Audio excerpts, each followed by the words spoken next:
جب اللہ نے انسان کو پیدا کرنے کا ارادہ کیا تو کوئی بھی فرشتہ زمین سے مٹی نہ لا سکا۔ تو اتنے میں حضرت عزرائیل علیہ السلام فرمانے لگے کہ اے اللہ، یہ کام مجھ سے ہی ہونا ہے۔ تو بس اللہ کے حکم سے حضرت عزرائیل زمین کو آئے اور 3 ایماس کی مٹی کو جمع کیا، سرخ، سفید اور سیاہ۔ پھر اس مٹی کو مکہ اور طائف کے درمیان رکھا گیا اور مسلسل بحران بارش ہوتی رہی۔ پھر اللہ نے اس مٹی کو عرش پر بلایا بار حضرت آدم علیہ السلام کا پتلا تیار کر دیا اور 40 سال تک وہ جنت میں رکھا گیا۔ ہر فرشتہ اس مجسمے کو دیکھتا کہ وہ مٹی کا بنا ہوا پتلا کیسے چلے گا، کیسے بات کرے گا، کیسے زندہ رہے گا۔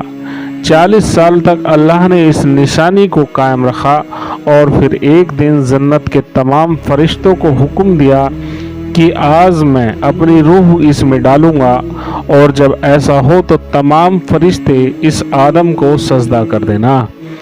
جب فرشتے حیرت سے اس پتلے کو دیکھ ہی رہے تھے، اتنے میں اللہ نے اس مٹی کے مجسمے میں اپنی روح ڈالی تو آدم علیہ السلام نے چھینک لی۔ تو تمام فرشتے سجدے میں گر کر اللہ کی تعریف کرنے لگے سوائے ابلیس کے، اور وہ تکبر اور حسد کر بیٹھا۔ اللہ نے اسے اپنے دربار سے نکال دیا۔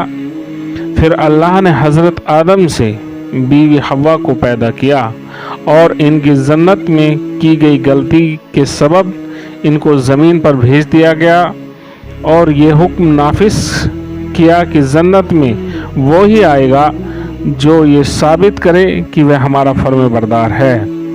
اور یوں انسانوں کے لیے دنیا میں امتحان کو رکھا گیا تاکہ ہر انسان امتحان دے کر اللہ کو راضی کر کے جنت تک پہنچ سکے۔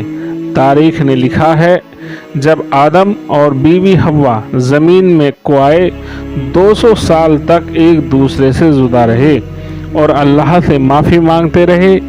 بالآخر اللہ نے ان کی توبہ قبول کی۔ حضرت جبرائیل علیہ السلام ان کے جبل عرفات پر چھوڑ کر آئے اور وہ ساتھ رہنے لگے، اور پھر اللہ نے حضرت آدم کو حکم دیا کہ وہ خانہ کعبہ تعمیر کریں۔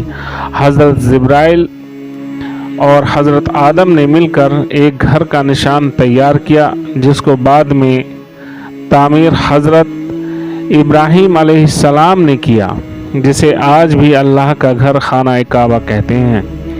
حضرت آدم علیہ السلام جب اپنے غلطی کو لے کر پریشان ہوتے تھے یا اللہ کی عبادت کرنا چاہتے تھے تو اس جگہ ان کے اللہ کا ذکر کر کے اللہ کو راضی کیا کرتے تھے۔ حضرت آدم علیہ السلام نے 960 برس کی زندگی پائی، جبکہ آدم علیہ السلام کی زندگی 1000 سال کی تھی، کیونکہ جب آدم علیہ السلام جنت میں تھے تو اللہ نے حضرت آدم علیہ السلام کو ان کی تمام اولاد جن کی نبوت ملنی تھی، ان کی شخصیت اور ان کی عمر حضرت آدم علیہ السلام کے نزدیک بادھ کر دی۔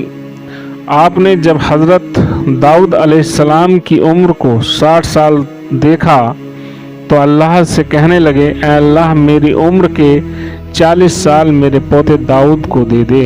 تو یوں آپ کی دعا قبول ہو گئی۔ اللہ نے آدم علیہ السلام کو 2 فرزند عطا کیے، حابل اور قابل۔ شیطان کے وسوسے سے، حسد اور نفرت میں جب قابل کے ہاتھوں سے حابل کو قتل کروا دیا تو حضرت آدم اندر سے ٹوٹ گئے اور بار بار اللہ کے دربار میں دعا مانگنے لگے۔ تو ایک دن اللہ نے جبرائیل امین کو آدم کے پاس بھیجا اور فرمایا، اے آدم، اللہ تمہیں ایسا بیٹا دینے والا ہے جس کے نسب سے انبیاء اور اولیاء زمین تک پہنچیں گے، اور اس کا نام سیس رکھنا، اور سیس کا مطلب ہے اللہ کا عطا کیا گیا تحفہ۔ اور اللہ نے حضرت آدم علیہ السلام کی نسل کو زمین تک پھیلا دیا۔